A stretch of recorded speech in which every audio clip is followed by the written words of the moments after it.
problem tá ní pẹ̀lú máa nìyẹn. This man fúnra lẹ́yìn lẹ́sàn. Ẹlẹ́wọ̀n ìyàwó tó kù ńkọ́ ṣé wọ́n yanjú? Ṣé àwọn ìyàwó tó kù wọ́n rí yín wọ́n rán yín ṣẹ́? Ẹ dárúkọ ìyàwó tó rán yín, ẹ dárúkọ ọmọ tó rán yín, àbòsí la fẹ́. Nígbà tí bàbá yẹn sick, àwọn ìyàwó tó kù tẹ́ sọ yẹn àárí wọn. Ìgbà tí bàbá sick, àwọn ọmọ tẹ́ sọ yẹn àárí wọn. Ìgbà tí wọ́n fẹ́ ṣòkú, àwọn tẹ́ sọ yẹn wọn ò yọjú. Ṣé àwọn ọmọ tí ò yọjú?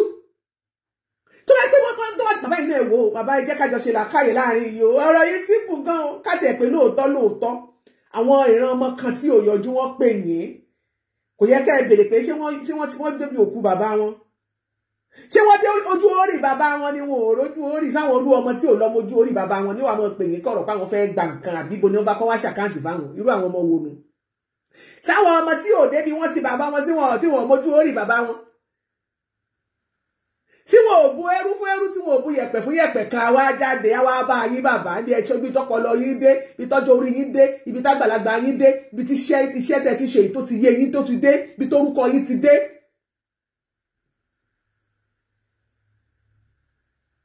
Ibi tẹ́ ẹ ti pẹ́ dé nínú iṣẹ́ ìwì kíkọ táyé mọ̀yìn. Àwọn ọmọ tí ò síbẹ̀ lọ́jọ́ wọn ti bàbá wọn tí wọ́n gbé wọn wólẹ̀. Wọ́n wá bá yín lẹ́yìn. Tó bá tiẹ̀ wá bá yín irú ọ̀rọ̀ wo èsì ọ̀rọ̀ wo kẹ́yìn fún wọn gẹ́gẹ́ bí àgbàlagbà. Ẹ ní sọ pé ẹ lọ sí ọ̀dọ̀ lágbájá tó bá yín tiẹ̀ kọ́lé, ẹ tó kọ́lé bàbá yẹn lọ dúpẹ́ lọ́wọ́ ẹ̀ kẹ́ wá tiẹ̀ fàìdí àbèrè pé ìbéèrè tó bá rú yín lójú kẹ́ tiẹ̀ wá débẹ̀ kẹ́ fàìdí àbèrè. Bàbá ẹ lágbèkalẹ̀ ọ̀rọ̀ bẹ́ẹ̀ àbòsí la bá ń bẹ̀. Ẹ ṣé ọmọ Nàìjíríà tẹ́ fún wa nímọ̀ràn tẹ́ sí wa létí. Mo kẹ́yìn ọlọ́pọlọ aláròjinlẹ̀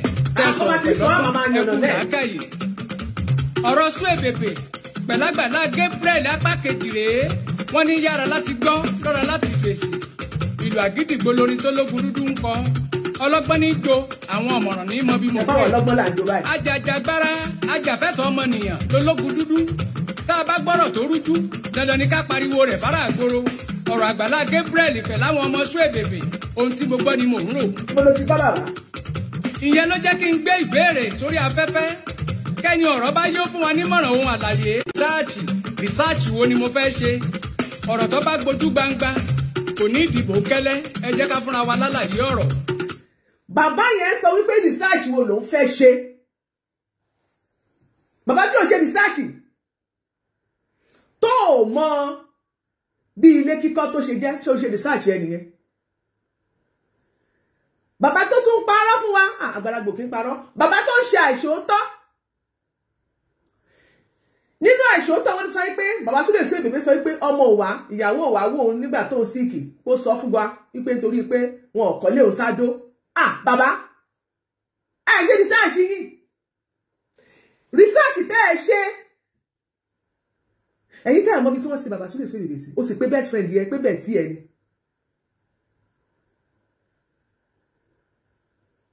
So ẹ ṣe research nìyẹn. Research wo lẹ ṣe tẹ́ sọ pé ọmọ kan pè. Ẹnìkan pè mí, ẹ mọ orúkọ ẹ̀. Ẹ lè ṣe research bàbá. Research wo lẹ ṣe? Tẹ́ jáde síta ta ní òkè. Tẹ́ ẹ bá ti ẹ mọ orúkọ ọmọ tó pè. Ẹ fún ọ ní phone number. Ká fún àwọn ọmọ kan wá ńgbà tó sọ pé àwọn kọ́ làwọn ṣe. Ká dẹ̀ tú ká fi mú ọmọ tó pè yín ká fi mú jáde. Ẹ ló fi private number pè yín. Ṣé research nìyẹn? Bàbá ẹ láàkì professionalism díẹ̀ o. Hello. Aláìṣe research yẹn sì bá wa argue. Advice la fún yín pé tó bá dọjọ́ mi létò ta ṣe ń jẹta pé ẹ máa gbá research yín dáadáa kẹ́ tó jáde wá síta. Ẹ tún admit náà. Amúnijẹ́ amúni ọlọ́pàá èwo ń tèpè. Àgbàlá Gébú ṣé mo pè ọ́ lólè ni? Èwo ni ti defamation of character nínú ọ̀rọ̀ yìí ná? Bàbá ẹ ó rẹ̀ pé ẹ mọ̀ nǹkan tó ń pè ní ìbanilórúkọ jẹ́. Ẹ mọ̀ nǹkan tó ń pè ní ìbanilórúkọ jẹ́ pẹ̀lú nǹkan tẹ́ ṣe. Tí ẹ jẹ́ kí àwọn kan tí wọn ò mọ̀ tọ́rọ̀ pé ò tọ́rọ̀ lẹ́sọ nítorí pé orúkọ yín wọ́n ti bìlí pé household name ni pé bàbá yìí máa ṣèwádìí dáadáa kó tó jáde sá. Number 1 ẹ jẹ́ kó máa ṣépè fún àwọn ọmọ bàbá tí lè sún èbèbè. Ẹlẹ́ẹ̀kejì méjèèjì ẹ jẹ́ kó máa sọ̀rọ̀ òdì sí Pastor Gabriel fún ẹni tó ṣoore.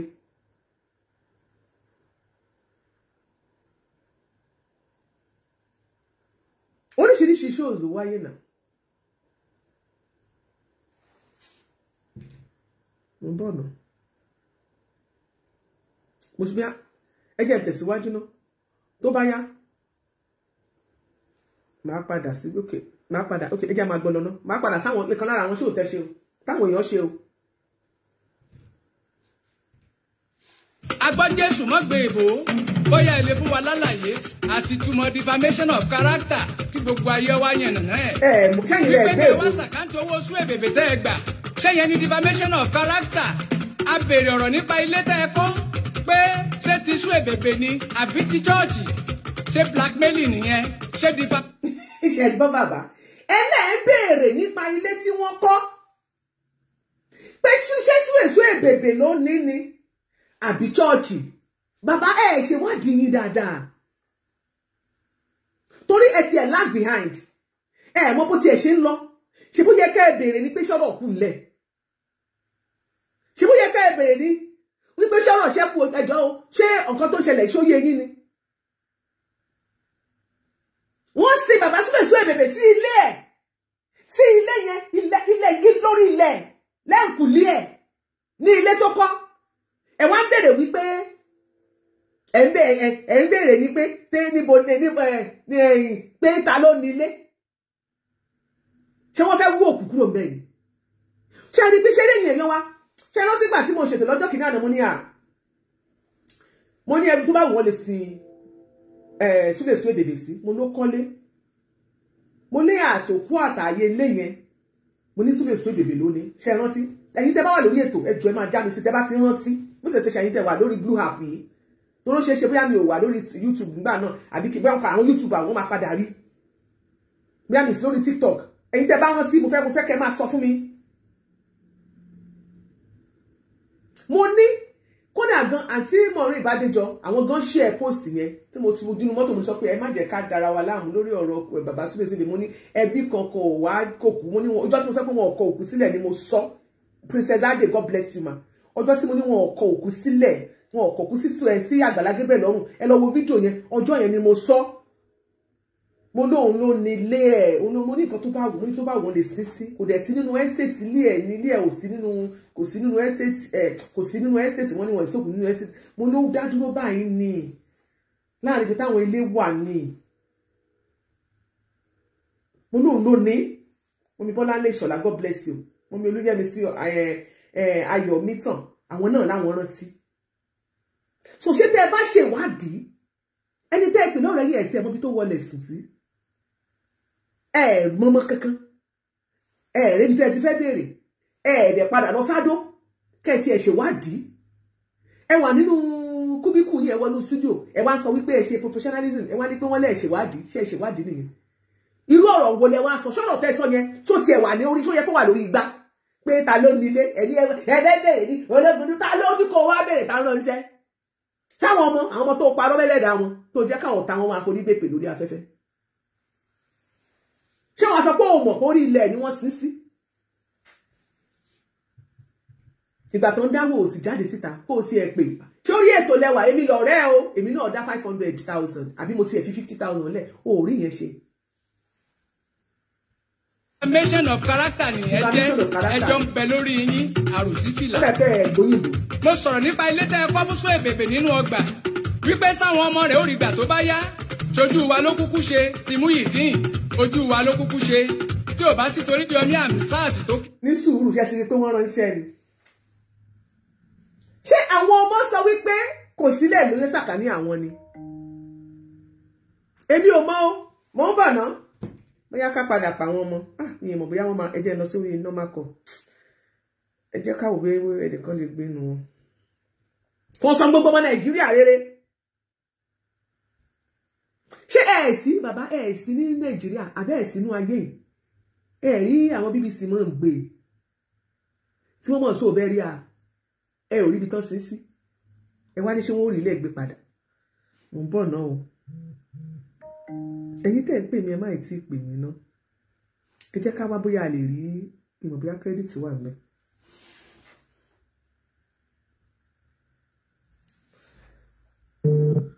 Ademosu Mrs. God bless Moses. God bless you, sir. Hello, Fẹ́mi. Báwo ni orí ètò ni mo wà o? Báwo ni ọkọ mi káàárọ̀? Báwo ni? Jọ̀ọ́ nítorí t'Ọlọ́run, mo ní ìbéèrè méjì tí mo fẹ́ béèrè lọ́wọ́ ẹ. Gbogbo ọmọ Nàìjíríà, gbogbo àgbáyé kí wọ́n dẹ̀ gbọ́ kẹ́ ẹ sọ̀rọ̀ yìí kẹ́ ẹ yànnà náà fún wa. Bàbá ológun dúdú ó ti ṣe part 2, ó dẹ̀ ti send ẹ̀ sí mi. Mo dẹ̀ sọ fún pé màá yànnà náà.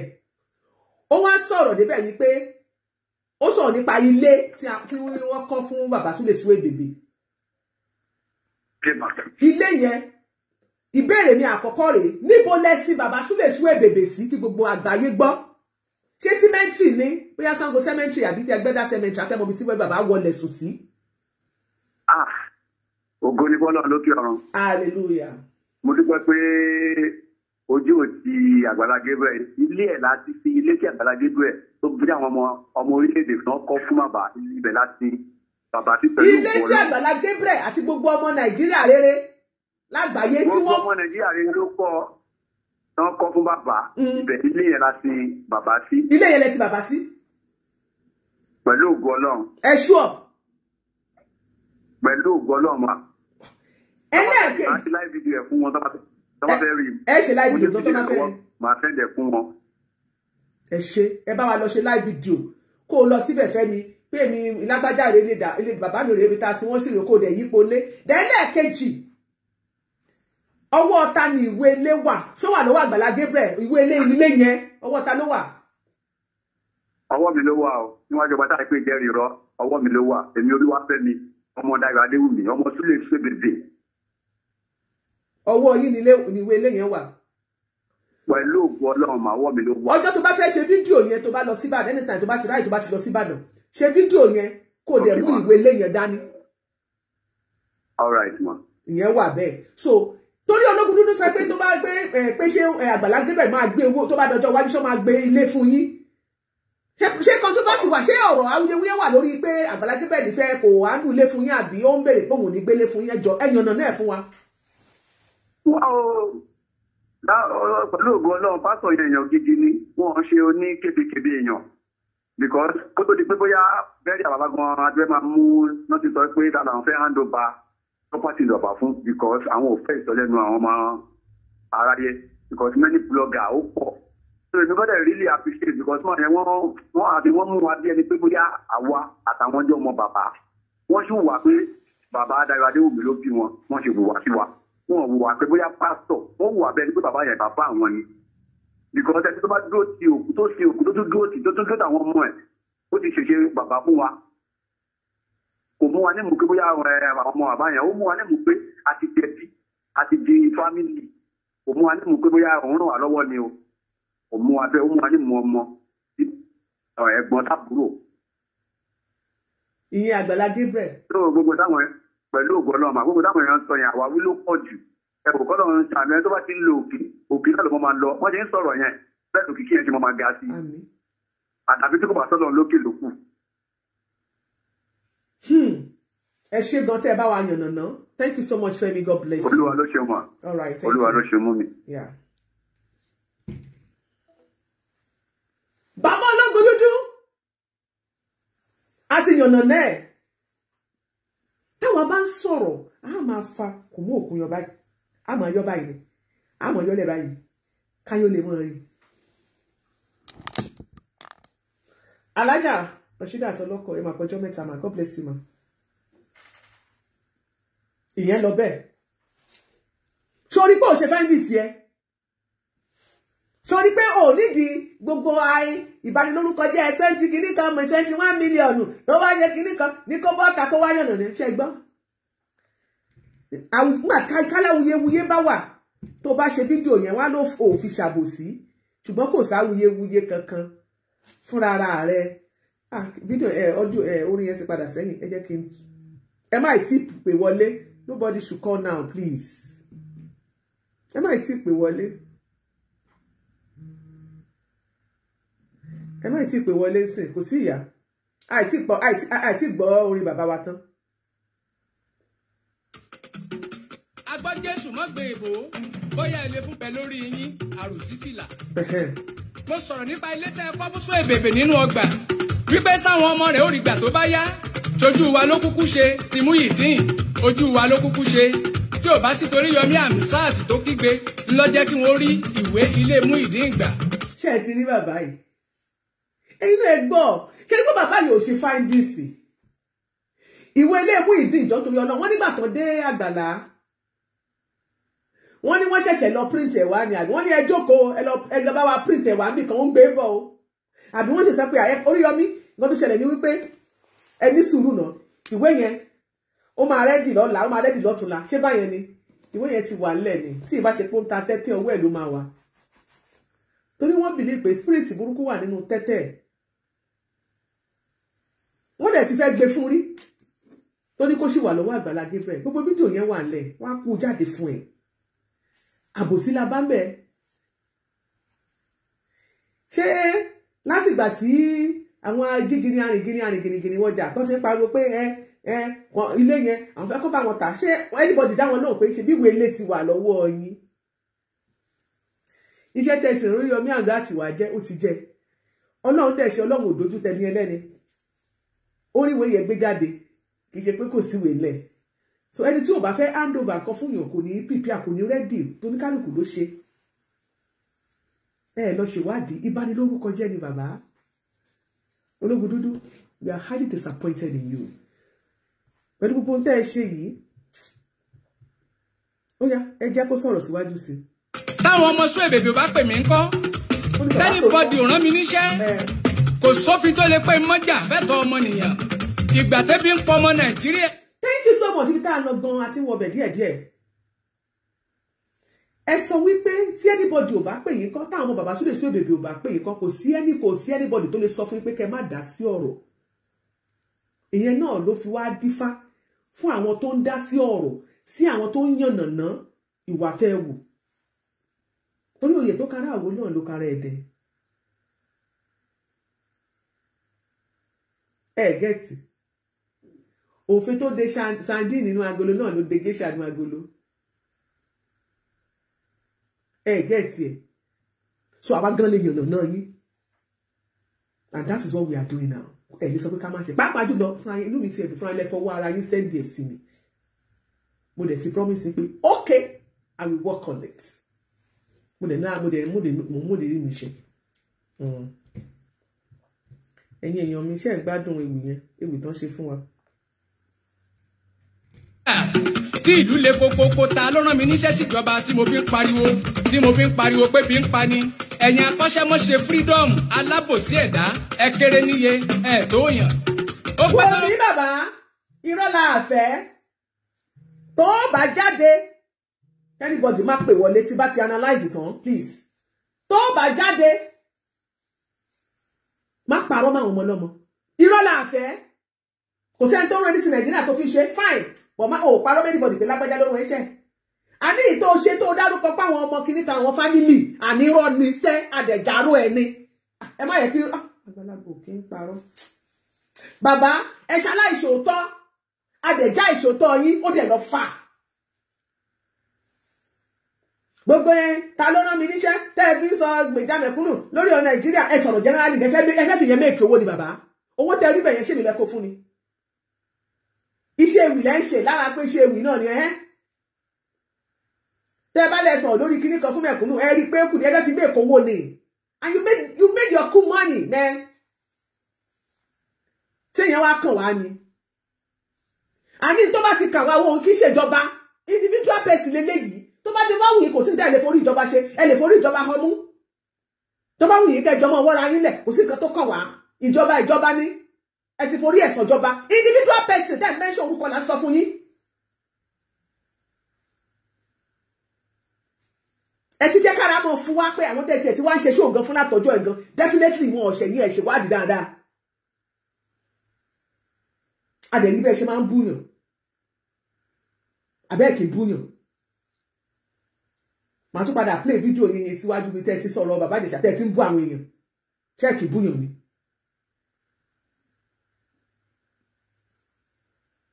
ìtẹ́ ìṣe gan kọ́ṣẹ́ tí mo fẹ́ wù sọ̀rọ̀ ni tó bá wá fún ilé sínsìn inú a máa bí yín dédé ìsọ̀rọ̀ ní gbèsè náà.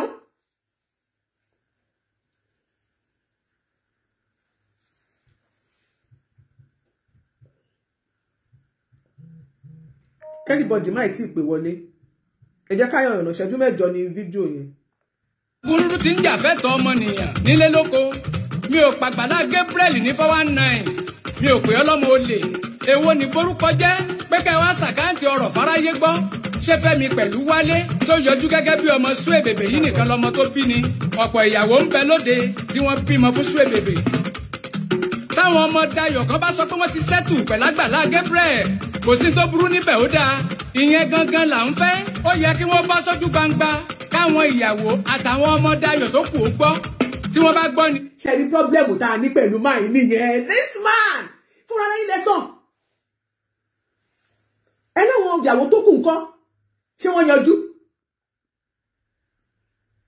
ṣé àwọn ìyàwó tó kù wọ́n rí yín wọ́n rán yín iṣẹ́ ẹ dárúkọ ìyàwó tó rán yín ẹ dárúkọ ọmọ tó rán yín àbòsí là á fẹ́.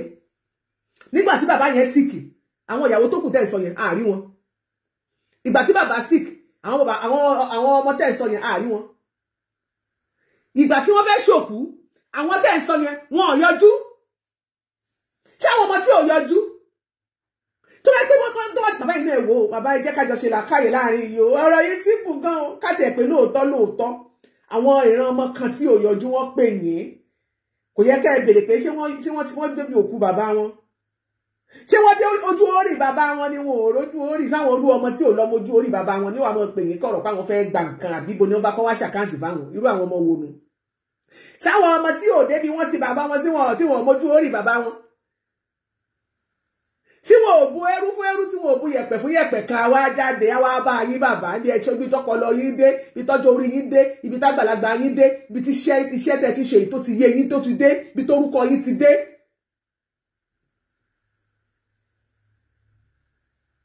ibi tẹ́ ẹ ti pẹ́ dé nínú iṣẹ́ ìwì kíkọ káyé mọ̀yìn àwọn ọmọ tí ò síbẹ̀ lọ́jọ́ wọn ti bàbá wọn tí wọ́n gbé wọn wólẹ̀ wọ́n wá bá yín lẹ́yìn tó bá tiẹ̀ wá bá yín irú ọ̀rọ̀ èsì ọ̀rọ̀ olóyè kẹ́yìn ó fún wọn gẹ́gẹ́ bí àgbàlagbà ẹ ní sọ pé ẹ lọ sí ọ̀dọ̀ lágbájá tó bá yín tiẹ̀ kọ́lé ẹ tó kọ́lé bàbá yẹn lọ dúpẹ́ lọ́wọ́ ẹ̀ kẹ́ wá tiẹ̀ fàìdí àbèrè pé ìbéèrè tó bá rú yín lójú kẹ́ tiẹ̀ wá débẹ̀ kẹ́ fàìdí àbèrè bàbá ẹ lágbèkalẹ̀ ọ̀rọ̀ bẹ́ẹ̀ àbòsí la bá ń bẹ̀ torí kò sẹ́ni tó rán yín iṣẹ́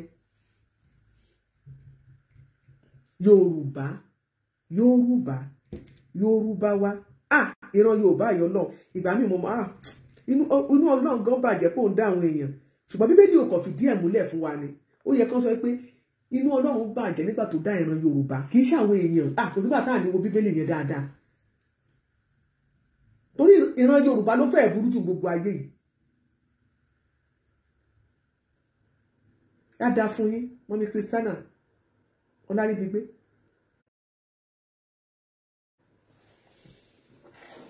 ànírẹ́ nìkankan nínú wọn kọ́ wá gbá mi láago ó pẹ́ tí Suebebe ti ń sọ páyà ń bẹ ọmọ pọ̀ ńlẹ̀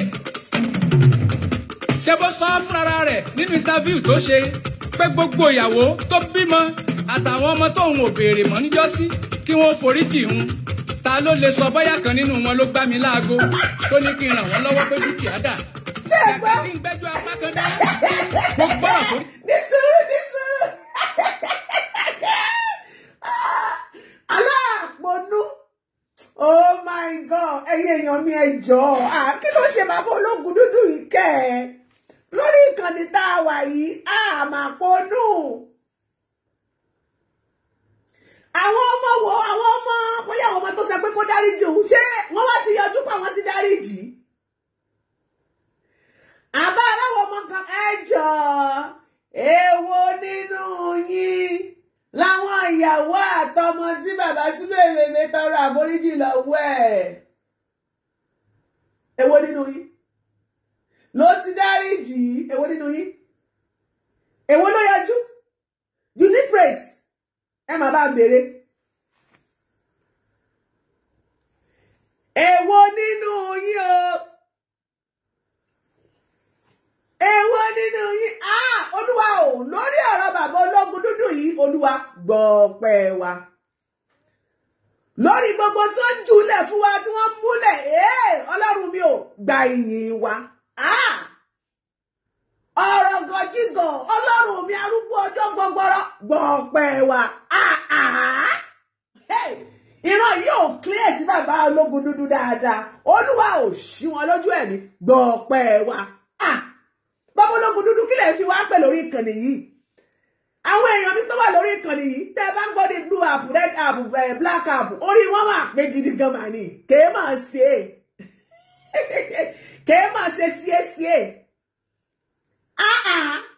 bàbá ẹ̀dẹ̀ jùlẹ̀ báyẹn àwọn òfẹ́ ṣé DYK àbí kí ló máa ń pè kí ní tó ń jùlẹ̀ yẹn ẹ̀jẹ̀ ẹran mi létí ṣé DYK ni kí ni bàbá yẹn jùlẹ̀ náà DJ YK múlẹ̀ Ọládìyí DJ YK múlẹ̀ bàbá ẹgbẹ́ ilẹ̀ ẹ múlẹ̀ wọ́n ní ẹ múlẹ̀ ẹ ṣe jẹ́ ẹ̀rọ ọ̀dẹ́rìndé wọ́n ní DJ YK ni múlẹ̀ kí lè fi wá pè lórí ẹ̀rí pírẹsẹ̀ntà ẹni kí bàbá yòókù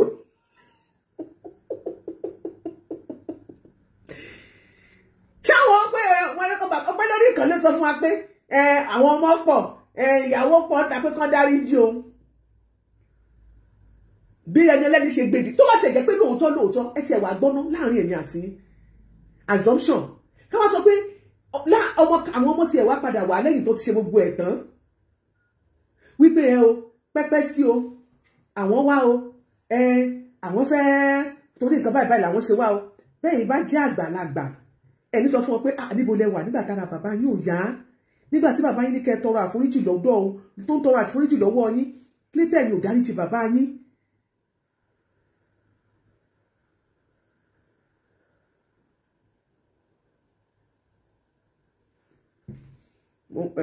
èyí tẹ ok ọkùnrin ẹnìkan náà wọ́n jẹ́ ìpè ológun dúdú tán sí kí ló dé.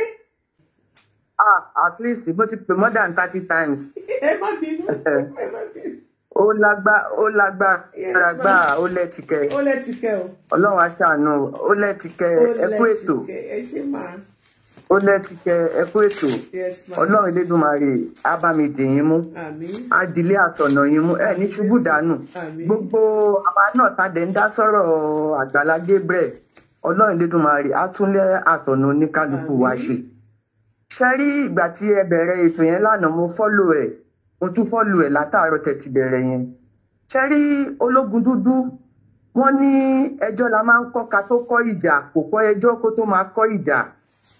ìwọ tó sọ wípé o ti mọ bàbá Súbèbè láti ìgbà tẹ́ ti dìjọ wà pẹ̀lú Sànní over 20 years tẹ́ ti jọ ti mọ́ra so kò mọ Fẹ́mi àkọ́bí bàbá Súbèbè kò mọ àkọ́bí Súbèbè rárá àtọ́ kó tó take action to take kò mọ àkọ́bí bàbá Súbèbè kò mọ anybody kò mọ ìyàwó ó fẹ́ lọ sórí kíní lọ ṣe ewì ó wá gbogbo àwọn fámìlì yìí kàn kò tẹ̀ kọ́kọ́ lọ sórí ibi tí bàbá Súbèbè sùn kó tẹ̀ kọ́kọ́ lọ fún ní last respect náà níbi tí wọ́n tẹ̀ sí ní Àgbàlá bàbá Gabriel níbẹ̀ pé ọmọkùnrin yìí tó kú o láti ìgbà tó ti kú omi ò débẹ̀ ẹ jẹ́ kí tẹ̀ kọ́kọ́ lọ fún ní last respect ìwọ tó sọ wípé ẹni tó mú nínú gọ́tà ẹni tó mú ògógóró ẹni tó mú lọ sọ́dọ̀ fún ẹ̀hún gọ́vnà ẹni tó mú lọ sígbẹ́ ẹni tó mú lọ sáwo ó wá kú ó wá dé láti ẹ̀yà Amẹ́ríkà ó wá ní ìwọ wá gbéwì jáde ṣé ẹni tí ó jẹ́ ọ̀rẹ́ kòríkòsùn tó ló gbalé fún láàrin oṣù méjì tó wá kú tí ò débẹ̀ tó lọ kí o lọ fún ní last respect ìyẹn lọ bẹ́ẹ̀ o ẹni tó lójọ́ rẹ̀ tẹ́tí dánṣọ́ rẹ̀ bọ̀ tipẹ́tipẹ́ ó mọ̀ kankan nínú ọmọ àkọ́bí ẹ̀ nífẹ̀ẹ́ mi o ṣé ológun dúdú ò mà àkọ́bí Súbèbè ó lè pè bí pé nǹkan báyìí ni òun fẹ́ gbà yìí nímọ̀ràn àbí kí ló tẹ̀ ṣẹlẹ̀ nípa orogún bàbá yìí. ẹni Súbèbè wo lẹ tẹ̀. àbí kí lẹ ń pè é ẹ má bínú. ẹ sọ pé ẹ máa sọ pé ìyá wa mò ń gbọ́jà rẹ̀. so kò mọ ìkankan nínú àwọn ọmọ tí Súbèbè bàbá yẹn kọ pé Súbèbè àbí Súbèbè jẹlẹdẹ ń pè ní ẹhùn kí lórúkọ ẹhùn Súbèbè kò mọ àkọ́bí ẹ̀ títí tíyẹn fi pè ní ìjẹta tíyẹn fi challenge lórí ewì tó gbé jáde. Ṣé rí ológun dúdú gbogbo kan téèyàn bá ń ṣe láyé kéèyàn níbẹ̀rù Ọlọ́run ọba. Ìbẹ̀rù Ọlọ́run ọba òun ló ṣe kókó. Yorùbá dẹ̀ máa ń pa lówe pé tá a bá rán ọmọ níṣẹ́ ẹrú á dẹ̀ fi tọmọ jẹ. Tá a bá wá rán bàbá níṣẹ́ ẹrú kọ́. Kò fi tọmọ jẹ, ó jẹ́ iṣẹ́ tiẹ̀ torí owó tó ti gbà wípé òkè lọ́ba wa ṣiṣẹ́ yìí kó bọ́ ọmọkùnrin yìí jẹ́. Iṣẹ́ tí wọ́n gbélé lọ́wọ́, iṣẹ́ tó gbélé lọ́wọ́ nìyẹn. Tó bá jẹ́ pé lóòótọ́ ọ̀rẹ́ nìwà àtọmọkùnrin tó ti dolóògbé yìí, ó yẹ kó wá ìdílé àwọn ẹbí yìí kan kó tó lè ṣe ewì tó ké jáde yẹn. Eléyìí tó wá ń sọ wípé private number ni wọ́n fi pe òun yẹn, ẹ jẹ́ ká gbàgbé gbogbo wa la mọ̀ bó ṣe ń lọ. Ẹ ṣe kan mọ́. Gbogbo wa la mọ̀ bó ṣe ń lọ. So àmọ̀ràn tèmi máa gba bàbá Adémọ́lá Nobody gave Àmúṣọ. him work. He's now working with Yusuf Olúṣọlá to fight Àgbàlá. Really? You're not done. Because kẹ́ ń gbọ́ mi mà, mo fẹ́ kẹ́ bá mi fún Adémọ́lá Àmúṣọ ní mẹ́sẹ̀gì yìí ni wípé bó ṣe ń dákẹ́ yẹn ó dáa, bẹ̀t kò tún dákẹ́ nítorí ọmọ ló jẹ́ sí wa. Torí àdẹ̀lẹ̀ lájú sílẹ̀ tí irú nǹkan bẹ́ẹ̀ máa ṣẹlẹ̀ títorí gbogbo wa la bímọ. Wọ́n dẹ̀ sọ wípé ẹni tó bá nírú aṣọ kò gbọ́dọ̀ faṣọ ya. Pàálẹ̀ nípa lọ́la tètè òun ò bá fọ́, etí òun máa di ni. A mọ̀ wípé òjíṣẹ́ Ọlọ́run ni, ṣùgbọ́n ẹ jẹ́ kó ní lọ́ọ̀yà. Kò bí màmá mi kan tó sọ̀rọ̀ lẹ́ǹkan yẹn, kò nídìí láti jáde. Ẹ wo ìgbà tó fẹ́ gbógun ti Sunday Igboho. Nígbà yẹn Sunday Igboho sọ̀rọ̀, agbẹjọ́rò rẹ̀ ló jáde. Ǹjẹ́ tún gbọ́ kankan nípa ọ̀rọ̀ Sunday Igboho mọ́ nísìn? Gbogbo àwọn tó ń ṣẹnu yọkọyọkọ, gbogbo wọn ti gbẹnu dákẹ́. Ẹ jẹ́ kí Àgbàlá Gabriel kó lọ wá lọ́ọ̀yà gidi tó máa ṣiṣẹ́ fún lábẹ́lẹ̀. Ẹ jọ̀ọ́ torí Ọlọ́run, ìmọ̀ràn mi nìyẹn. Ẹ bá mi pass message yìí sí Pastor Àgbàlá Gabriel. Ṣẹgbọ́n ma. Yes, ma. Ẹ ṣé. God bless you. Amen. Lórí YouTube, Mariam Kila nǹkan Ìyálájé, please stop calling Mr. Ológun Dúdú bàbá wa.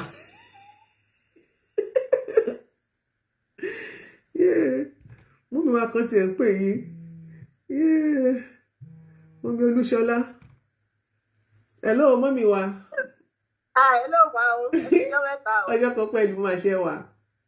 Ṣé dáadáa lẹ́wà ma? Adúpẹ́ ma. Yes, ma. Ẹ pẹ̀lẹ́ ma. God bless you. Gbogbo nǹkan tẹ̀ ṣe f'Àgbàlá Gabriel ló. God bless you ma. Amen. God bless you too. Ẹ pẹ̀lẹ́ ma. Yes ma. Ẹ jọ̀ọ́ ìmọ̀ràn méjì ni mo ní kan fún Fẹ́mi.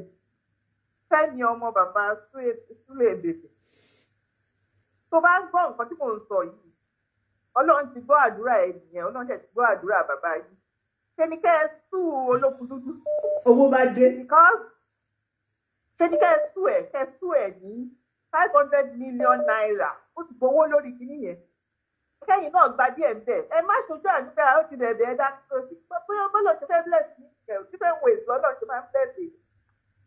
Ọlọ́run ti gbé blessing dé fún yín. Bí Fẹ́mi bá ń gbọ́ ọ̀kan tí mo sọ ẹ̀ náà wá lọ́ọ̀yà. Wá lọ́ọ̀yà yẹn ní agreement pé tẹ bá ti win ní case. Ìgbà yẹn ló máa gba percentage tó bá máa gbà nínú owó. Kì í ṣe kẹ́ má rówó díẹ̀ gbà lọ́wọ́ bàbá yẹn. Bàbá yẹn ló lówó lọ́wọ́ ó ti bá àwọn èèyàn lórúkọ jẹ́ tipẹ́tipẹ́. Kẹ́ ẹ sú ẹ̀ lọ wá lọ́ọ̀yà. Àwọn lọ́ọ̀yà tó máa ṣe fún ẹ wọ́n kún Nàìjíríà. Tó bá ti gbé lọ sí court good case lélẹ́yìí. Kẹ́ ẹ sú ẹ̀. Tẹ bá ti sú ẹ̀ ìwọ àtàwọn àbúrò ẹ̀ máa rówó ṣáyé yìí. Ìyẹn lèmi fẹ́ sọ fún ẹ o. Má gbọ́ gbogbo àdúrà àwẹ̀ orí òkè gbogbo nǹkan tẹ̀ ń lọ Ọlọ́run ti gbàdúrà báyìí. Ọlọ́run ṣe gbàdúrà lélẹ́yìí o. Tẹ̀lé kò gbọ́ nǹkan kó lọ wá lọ́ọ̀yà kẹ́ sú bàbá yìí. Toró báyìí lórúkọ jẹ́ ni ó bà bàbá yín lórúkọ jẹ́. Tẹ̀lé kẹ́ sú ẹ̀. Ológun Dúdú yẹn ti kẹ́ sú ẹ̀. Then Àgbàlá Gabriel láti ní àwọn lọ́ọ̀yà tó máa wọ́ọ̀kì fún wọn lábẹ́nú. Tó dàrú bàbá yìí ó báyàn lórúkọ jẹ́ yìí. Ibi tó ti rí 21 million àbí gbogbo mílíọ̀nù tó ń kà yàn náà ló mọ tó ti rí. Can you try as much as possible? All write petition against it. Kó lọ kọ́kọ́ tẹ̀ lọ jẹ́jọ́ yẹn náà so that á lè àwọn ẹlòmíì tó wà ní pipeline táwọn náà fẹ́ máa ṣe fún nǹkan bẹ́ẹ̀ yìí á lè kọ́ wọn lọ́gbọ́n. Tí bá ṣe yí pé Ọlọ́run help ní Ìyálájé tẹ̀ help Àgbàlá Gabriel láti máa debunk gbogbo irọ́ yìí. Ó ti ń pọ̀ jù. Àgbàlá Gabriel ò kàn lè dákẹ́ ilé ayé la wà yìí and there are some things. Nígbà báyìí ní kẹ́ ẹ fún nǹkan tó jẹ́ Késárì kẹ́ ẹ fún Késárì. ṣe lè máa àwọn kọ̀ọ̀kan tẹ́ bá ti là wọ́n ní lọ́ọ̀sù ó ń kálukú máa sit up. ó máa dì oníkálukú máa sit up ni. ó ń kálukú máa sit up ẹ là wọ́n ní lọ́ọ̀sù sí ẹ̀ẹ̀kan lè dá kẹ́sílẹ̀ èèyàn mélòó tí bá ṣe pé ọlọ́run jẹ́ kẹ́yìn máa tètè máa gbọ́ kẹ́ máa dìbò ìjẹ̀rà wọ́n ti bà wọ́n lórúkọ jẹ́ kọ́kọ́ fi tọ́wọ́ ẹ̀ lọ wọ́n ti bà wọ́n lórúkọ jẹ́ gan fún ọ̀kan lè dá kẹ́sílẹ̀ àbọ̀ ìyẹn lèmi tèmi sọ ẹ ṣé ma God bless you ma ẹ ṣé mọ́mì wa hello sir. Hello ẹjọ sórí ètò yàrá jẹ́ mo wà. bẹ́ẹ̀ ni sà orí ètò lẹ́wà. ẹjọ first time tí wọ́n kọ́ pé. first time caller. àti parí láti pè yín. ẹ káàbọ̀ sà ẹ̀yin ti parí. àwa ni ẹ káàsán lọ́dọ̀ yín àwa ti wà lálẹ́ bí báyìí. ọ̀rọ̀ bí ọkọ̀ méjì náà ni mo fẹ́ sọ ẹjọ́ ìyàlá ẹjọ́ fi máa nù yìí jófin ẹ sù ẹ ó ti tó gẹ́ ó ti bá máa nílò kí ó dé ṣé kéèyàn tún ṣorí tó wá di bí mọ́yàn lọ́wọ́ àbí kí ni nǹkan tí màá yẹn gan sọ tó mo ti gbọ́ láti jẹ́ta bẹ́ẹ̀ ṣe ń ṣe oúnjẹ ta mo wọ́ ọ̀ṣẹ́ bí jẹ́ni tẹ̀lé mẹ́tẹ̀mù but mo wọ́ ọ̀ṣẹ́ but kí ni yẹ káwọn dùn mí ni àbí pé kí n rí máa yẹ kí n tẹ̀ gbá lójú òjì dàgbà tó yẹn kọ́sì kò dáa ó wá kẹ̀lẹ́ àgbàlagbà kí ni àgbàlagbà kí ni ẹ má jẹ́ ká máa sọ yẹn mọ́ àgbàlagbà ló ń ṣe orúkọ tó ń ṣe yẹn ó wà láìtì náà. Live on Popo. Okay, it's good. Okay. Wọ́n ní ológun tí wọ́n wà lórí TikTok pé wọ́n scream. Ìyẹn náà dà. Let them scream me, scream. You are free to do that. Ológun dúdú ó ti fọ́kọ̀ wá lóò ṣe investigation. We are still saying it. Gbogbo àlẹ́ tó dẹ̀ fún mi yẹn kó máa gbọ́ màá tún máa yẹ wọ́n ni. Èmi á dúró díẹ̀ ní homeland one b ni. Amẹ́ríkà ló ń pè b. Ẹ máa sọ̀rọ̀ yín lọ. Ṣé àwọn ọ̀rọ̀ pé Nàìjíríà la wà ní? Nàìjíríà ló fi òtí sí. Nàìjíríà lè fi òtí múlẹ̀. Nàìjíríà ló dé èèyàn kan tó lè halẹ̀ mọ́ ọ̀yàn kan. Iná kí ẹjọ́ lọ́jọ́ kó jẹ́ ìpínlẹ̀ ọ̀dẹ̀ má gbọ̀n ní àbúrò ṣe sọ̀rọ̀ pé wọn lè mẹ́ni bọ̀dì àwọn ló máa forí képe wọn. Ó yẹn náà ni mo ní kí n sọ fún yín alájẹ́ alábí tó lọ ẹ̀kú ètò. God bless you. Bí ọdún lẹ́sìn God bless you. Gbogbo yẹn ò tiẹ̀ ràn mí gbogbo àwọn style gbogbo àwọn audience day àní ayé sọ́jà ọkọ̀ sọ́jà ayé sọ́jà ló ti lè lu action mo mi ṣe bá jẹ mọ̀ bọ̀ láyé tá a wà yìí social media ni ìwọ náà ló sọ wípé o gbọ́dọ̀ síta wípé ọmọ Nàìjíríà ló máa dájọ́ Nàìjíríà ìwà tó wù àwọn ọmọ Nàìjíríà náà la máa dájọ́ ẹ èmi dẹ̀ ládájọ́ àgbà ló bá tán ìyá wa hello ma ẹ rọra ma ẹ̀ka lẹ́ máa kú yànjú bẹ́ẹ̀ ṣe ń gbìyànjú in short I really love your positivity ó ti pọ̀ jù in short mo gbé fún yín ọmọ yín náà máa rà láàánú. àmín. ṣé ẹ mọ̀ pé ní last time mo ní bàbá yẹn bó ṣe sọ̀rọ̀ kì í ṣe pé ó máa wá apologize. ẹni kò sóbà bẹ́ẹ̀ ni pẹ̀lú ọ̀rọ̀ tó sọ yẹn. mo ní kò sóbà ó dẹ̀ ti come out nísìn ṣẹ́ni mo wá fẹ́ pín ọ̀rọ̀ mi sọ́nà méjì wọ́n sọ pé kágbàlá gbé bread kó máa sùn ọ̀tọ̀ ní church ọ̀tọ̀ ní charity. Two different things ló ń ṣe ó ń preach ó dẹ̀ ṣe charity work officially ó gbọ́dọ̀ ní lawyer for his charity work it's just as if ìyálájé ó dàbí ẹni pé ẹ̀yin ò mọ̀ pé indirectly ẹ̀yin àtàtè lawyer fún on Facebook if not for your sake tẹ́ ẹ̀ tú àṣírí ẹ̀ mọ̀ wípé a lot of things á ti fún màá yẹn ní depression so ẹ̀yin ẹ̀ mọ̀ pé you are acting as a lawyer for him but charity ẹ̀ yẹn ó gbọ́dọ̀ ní lọ́ọ̀yà fún charity ẹ̀ so lọ́ọ̀yà yẹn if there is anything òun ò nídìí láti sọ̀rọ̀ tó bá ti ní any case pertaining to the charity work lọ́ọ̀yà yẹn ló máa handle ẹ̀ anybody tó bá ti fẹ́ ṣe kínní lọ́ọ̀yà yẹn ló máa handle ẹ̀. wọ́n máa serve wọn paper kílẹ̀ tó mọ́ báyìí wọ́n ti serve wọn paper. yẹ ọ̀tọ̀ níṣẹ́ Ọlọ́run iṣẹ́ méjì ni Àgbàlá Gabriel gbé dání o iṣẹ́ preaching ọ̀tọ̀ ti church ọ̀tọ̀ iṣẹ́ charity tó ń ṣe ọ̀tọ̀ ọ̀nà méjì ni wọn ò gbọ́dọ̀ kó pọ̀ tó bá ń ṣiṣẹ́ preaching kó gbé àwọ̀ ìwàásù wọ̀ tó bá dẹ̀ ń ṣiṣẹ́ charity ẹ̀ kó gbé àwọ̀ charity wọ̀ pé to the case if there is any defamation of character if there is anything negativity on what I'm doing let me get myself prepared for it so ìyẹn ti number one number two charity yìnyẹn yìí náà gbọ́dọ̀ have past to threatening tó fún yìnyẹn ẹ jẹ́ kó mọ̀ pé yes Amẹ́ríkà la wà kì í ṣe kò mọ Nàìjíríà. bóyá kò mọ̀ ni ìbọn mọ́ ló máa ń wá sí Amẹ́ríkà àwọn ọmọ ẹ̀ tó wọ́n máa ń bá àwọn ọmọ àbáwọn ọ̀rẹ́ wọn yẹ kán sọ fún ẹ. So ẹ̀yin náà ẹ act fast nǹkan tó bá ti gbé wá sórí afẹ́fẹ́ ẹ ní right láti tweet tó bá mọ̀ pé òun fẹ́ gbé sórí. fúnra rẹ̀ ló tiẹ̀ sẹ́ǹdì ilé sí mi o fúnra rẹ̀ ológun dúdú ló sẹ́ǹdì orin yẹn sí mi fúnra rẹ̀ ló sẹ́ǹdì ẹ̀ olóyè kí n ṣe láì tó yẹ kí n ṣó gbogbo ìtẹ̀ wà lé ó dẹ̀ ti wà nù kíní wà nílé. ẹ gbọ́dọ̀ act fast lé lórí tẹwárí kẹta níbo ni ológun dúdú wà nígbà tí bàbá Àgbàlá Gabriel tó lọ gbé tí Facebook tó flag Facebook bẹ́ẹ̀ ni níbo ló wà àárín wọn gbà náà nígbà tó ń nù dí tó ń nù gbẹ tó ń nù gbogbo tó ń gbẹ ojú egbò ẹ níbo ló wà. ní ó dẹ̀ sọ pé childhood friend òun ni ó ṣe jẹ́ wípé ìgbà tó ti ṣe tán ló wá ìṣẹ̀ wá dìde. up to now kò tí lọ fún ní last respect tó kẹsàn pọ̀ rẹ̀. ẹ tó dẹ̀ tún jẹ́ childhood friend èèyàn tó mọ̀ kò wá ní mọ gbogbo àwọn ọmọ ẹ̀ kankan láyé tó ní ó ń gbé lọ́dọ̀ òun ó sùn lọ́dọ̀ òun ó ṣe kíní kan òun rẹ̀ sílé fún kò wá ní mọ ọmọ kankan mọ́. That one is a bloody lie. Irọ́ tó jìnnà sóòótọ́ ni. Nǹkan tí mo dẹ̀ ṣe kẹ́rí nǹkan tó ń ṣe yìí torí àwọn ọmọ ẹ̀ ló ń gbilẹ̀ fún. Ẹnìkan sọ̀rọ̀ kan bí lẹ́ẹ̀kan. Ó ní pé ìgbà kan fẹ́ lọ ṣe interview fún ẹnìkan ní ibì kan pé àwọn drop fẹ́ kíní yẹn ti ṣẹlẹ̀ sí èmi gangan rí. Ṣẹ́rí mo gba ayẹ́mọ̀ yìí tí ìdílé kò ní. Mo fẹ́ lọ ṣe interview. Mi ò tí ì jẹ Mrs. nígbà yẹn.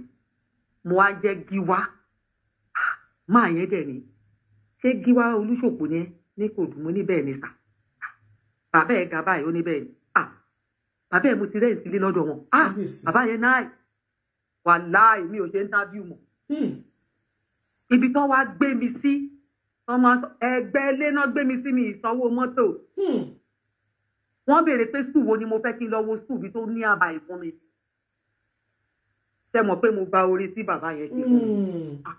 Ó bá délé mo ní wọn máa ṣe interview fún mi màámi wọn ní bàbá pé àwọn rẹ́ǹtì ilé fáwọn ìjọ mi táwọn bá lówó wọn máa ṣe kí ni mo ní wọn máa ṣe ní kí n máa lọ pé mi ò gbé gbogbo ẹ̀ mà náà ti parí wọn béèrè pé fúùbù ni mo fẹ́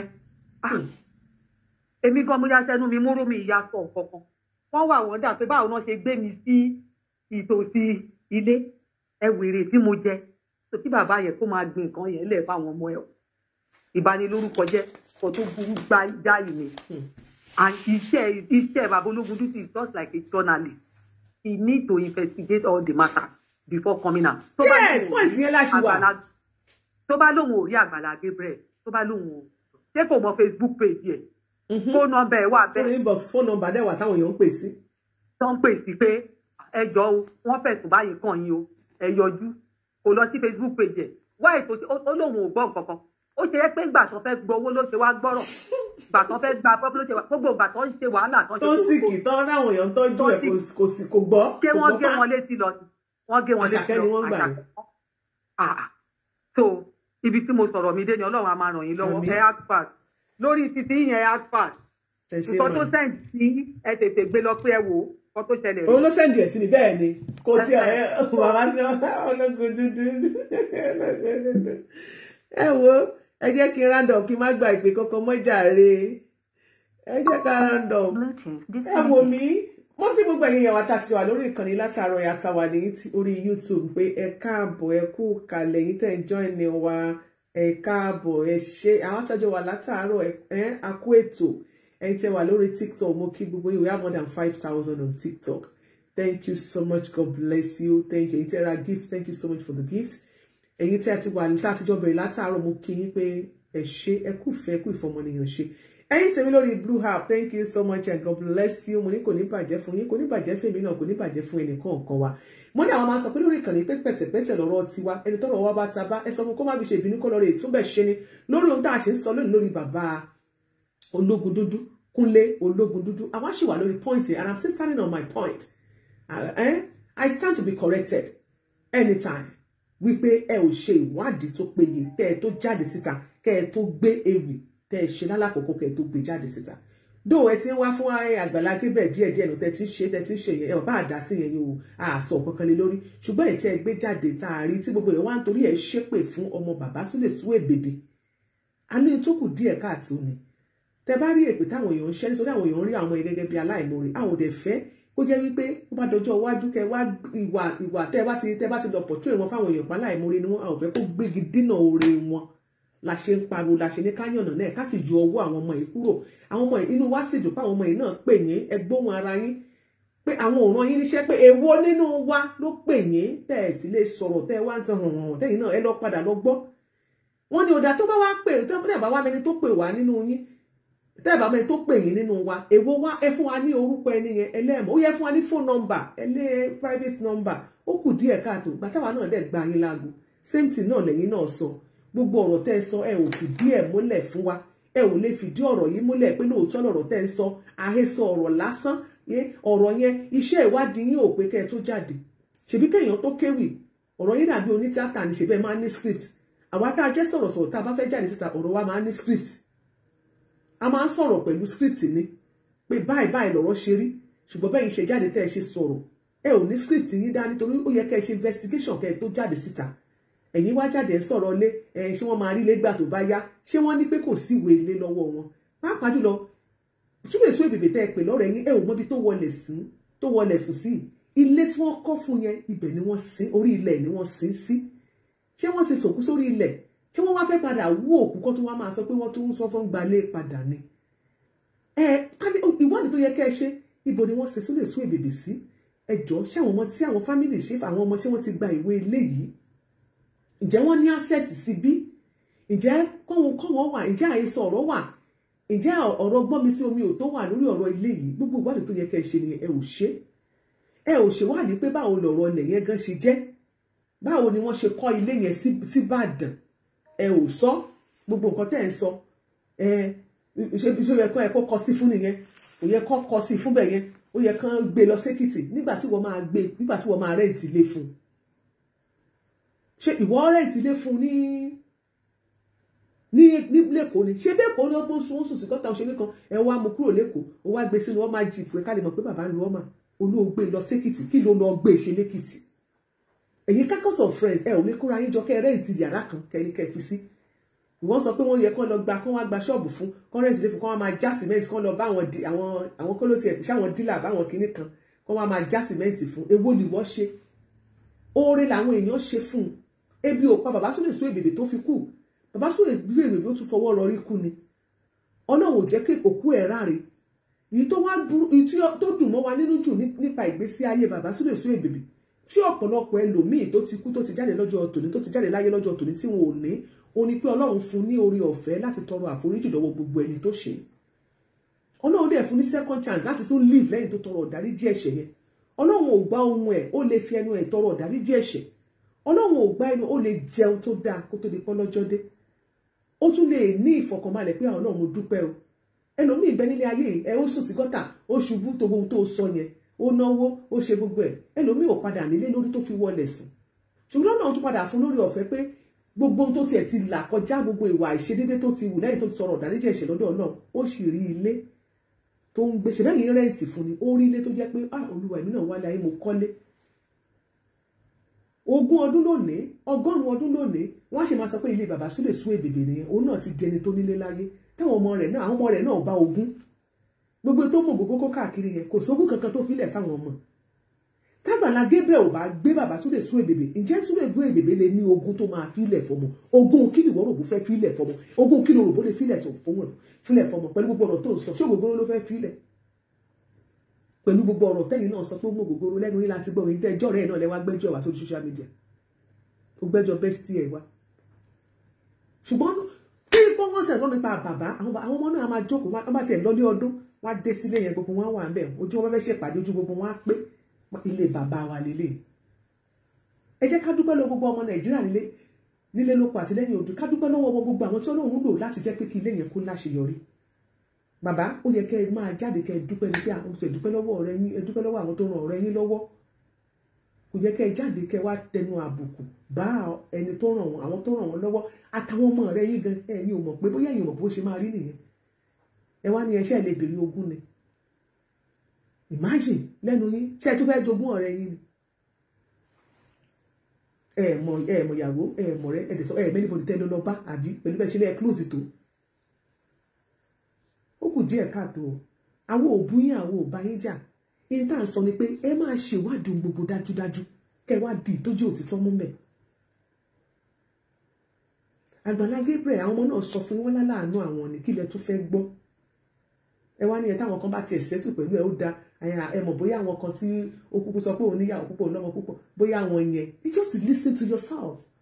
Inú mi ìbádùn kẹ́ tó padà lọ gbọ́ ẹ ṣe kàn ẹ tó nígbà tẹ́ ẹ compose ẹ gbà tẹ́ ẹ kọ script yẹn ó yẹ kẹ́ ẹ yọ yẹn kúrò bóyá àwọn tàwọn tó bẹ̀ yẹn tí ṣáwọn ọmọ tẹ́ ẹ fẹ́ sọ pé ó wà yẹn ṣáwọn ọmọ tígbà tí bàbá wọn sick tí wọn ò yọjú ṣáwọn ọmọ tí wọn ò wà nígbà tí wọ́n sin bàbá wọn tí wọn ò bu yẹ̀pẹ̀ sójú orí bàbá wọn tí wọn ò ṣe fún erùpẹ̀ tí wọn ò síbẹ̀ tí wọn ò yọjú ṣáwọn ló wá ń bẹ̀yìn lọ́wọ́ ẹ̀ tó bá ti jẹ́ pé lóòótọ́ irú wọn bá bẹ̀yìn lọ́wọ́ ẹ̀ gẹ́gẹ́ bí àgbàlagbà pẹ̀lú iṣẹ́ tẹ̀ ṣe tó sì yé yín kí ló yẹ kẹ́ ẹ sọ tó bá ṣẹlẹ̀ lágboolé yín iṣẹ́ ìnímọ̀ fẹ́ ṣe máa advice wọn ni pé wá o níjọ́ tí bàbá yín ti sick àárín wọn ní ẹ yọjú o wọ́n tún lọ kú ẹ yọjú o báyìí lẹ ṣe máa ṣe ẹ kọ́kọ́ lọ síbi ojú orí bàbá yín o ẹ lọ ṣe báyìí o ẹ lọ ṣe kí ẹ máa mọ̀ bẹ́ẹ̀ ṣe máa sọ.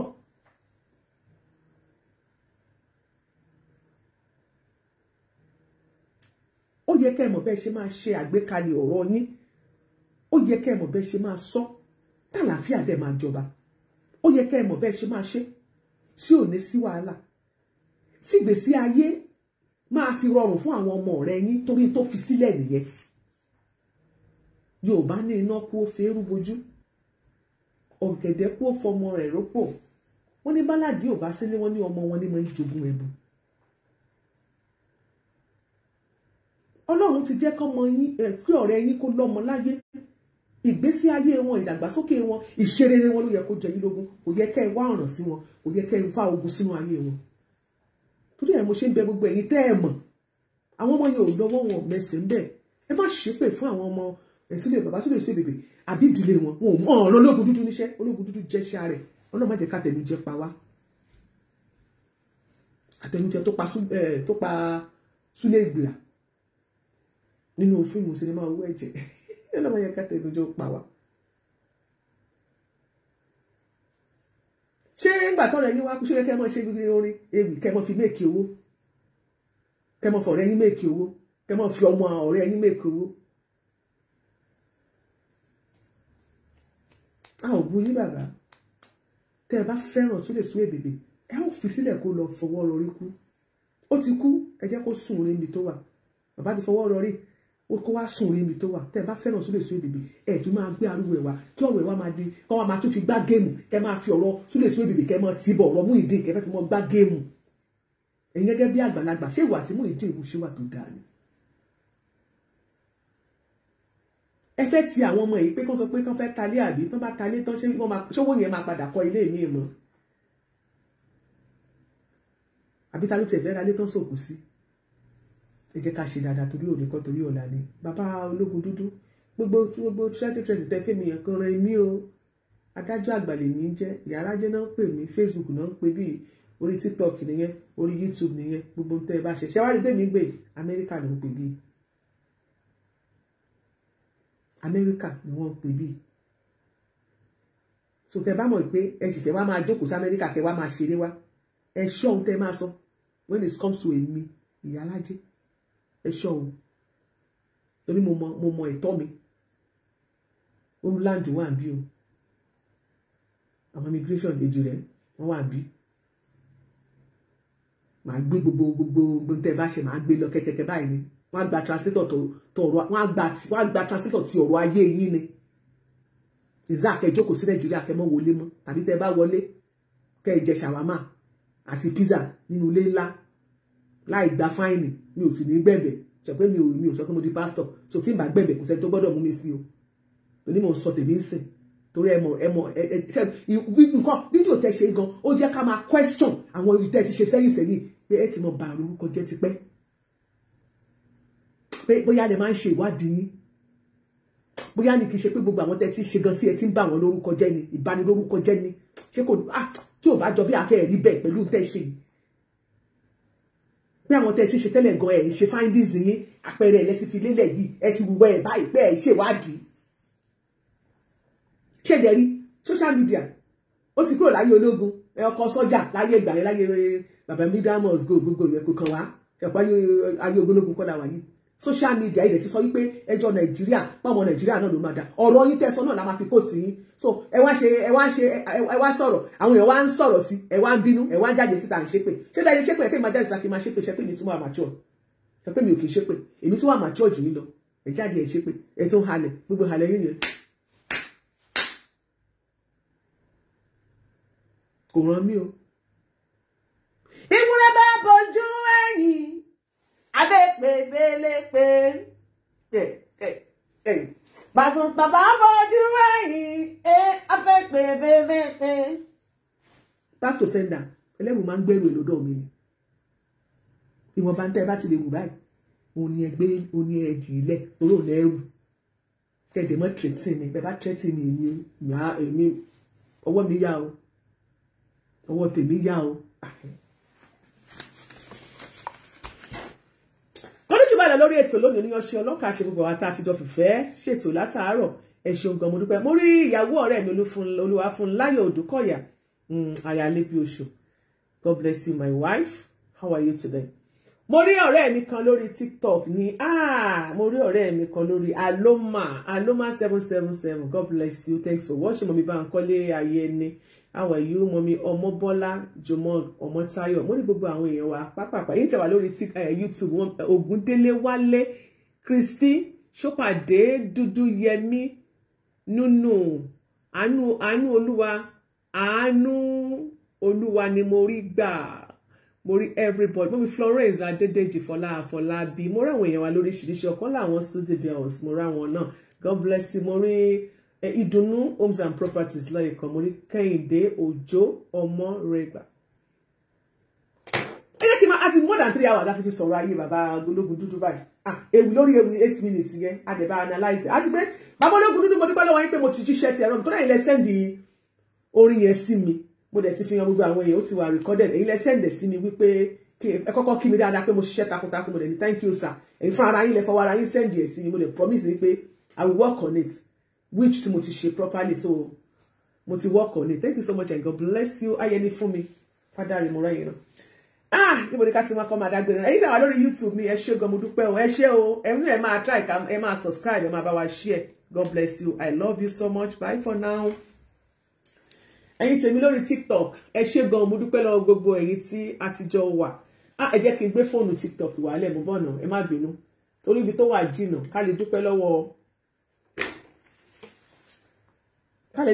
ẹ̀yin èèyàn wa ẹ̀yin tèmi lórí TikTok mi ò tí ìdájọ́ ṣẹ́gbẹ́ mi ò tí ìdájọ́ mo mọ̀ máa tí ìdájọ́ ni mi ò tí ìdá ẹjọ́ mo kàn wá aṣọ adájọ́ wá so a máa sún ìgbẹ́jọ́ a sún síwájú a máa sún ìgbẹ́jọ́ a máa sún síwájú so bọ́rọ̀ bá ṣe jẹ́ a máa gbọ́ nígbà tí ọjọ́ bá tún fẹ́ ṣe ìdájọ́ so kò tí ì sí final judgment àti ìṣe judgment lónìí à ń retí torí wọ́n ní kó wà ìmọ̀ bàbá ológun dúdú wọ́n ló wà lórí TikTok so inú mi dẹ́ẹ̀dùn pé TikTok pébi tó wà yẹn lórí black app má wọ̀ọ́rí wọ́n máa bá wa gé sórí blue app gbogbo ẹ̀ láti máa rí ọ̀rọ̀ yín lele ó lè fẹ́ mẹ́sì wá so àti lè ṣèdájọ́ so ní báyìí ẹ jẹ́ ká sún ìgbẹ́jọ́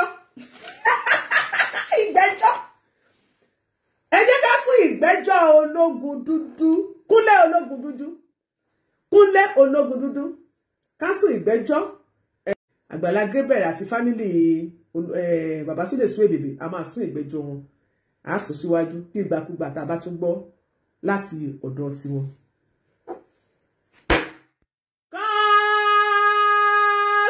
Thank you so much, everyone. I love you so much. Bye for now. God bless you all. I see you some other time. So, Temi, thank you so much. I love you so much. Bye for now. Tẹ́ bá lè rí àmì ṣe gbogbo ogun tó lóhùn ní gbọ́ tó lóhùn ní gbà lórí ayé yín iná agbára Ọlọ́run máa jó dànù kí lè nǹkan tẹ́ ń là kọjá tó dàbí pé ẹ ti wá ọ̀nà àbáyọ ṣùgbọ́n tí ẹ ti rí ọ̀nà àbáyọ ẹ ti pàdé wòlíì yín ló fà ṣùgbọ́n arán mi sí ọ lónìí dádì arán mi sí ọ lónìí mọ́mì Olúwa lòun fẹ́ ṣe nǹkan ńlá nínú ayé yín Olúwa sọ wípé gbogbo tẹ́ ń là kọjá yín òun fẹ́ fi òpin sí kí nìkan tẹ́ ń là kọjá lórí ìgbéyàwó ni lórí ọmọ ni lórí iṣẹ́ ni níbi gbogbo ni bóyá ogun kan ló dàbí pé ogun yẹn le ẹ ti gbìyànjú kò tí ì sí ọ̀nà àbáyọ ẹ jẹ́ àjọ gbàdúrà ẹ jẹ́ àjọ wá ojú Olúwa kí làṣírí ogun yẹn gangan ẹ jẹ́ àjọ wádìí lọ́wọ́ Ọlọ́run ká dẹ̀ mọ ọ̀nà àbáyọ ẹ̀rọ ìbánisọ̀rọ̀ tẹ́ fi pè mí fún àdúrà àti ọ̀nà àbáyọ òun náà ni +234 70 25 47 5427 +234 70 25 08032475427 bẹ́ẹ̀ ṣe ń pè mí fún àdúrà lórúkọ Jésù ẹ máa rí ìyanu. My name is Aki Anabi. I'm a video director and TV producer of Akomolowe on African Magic. Keep watching Drive TV. olólùfẹ́ Drive TV àti gbogbo ẹ̀yin tí Fẹ́mi Sola ẹ máa wo Drive TV. Keep watching Drive TV. My name is Wole Agba. Taking this time out to tell you all that you keep watching Drive TV. What drive ẹ̀wọ̀ ní ògo ẹ̀? What drive ẹ̀wọ̀ fulfilment? What drive ẹ̀wọ̀ bí tó bá lọ? Ó ní iṣẹ́ rẹ̀. Ibi ni kò máa wò Drive TV. Thank you. Chloe. Drive TV. Driving you around the world.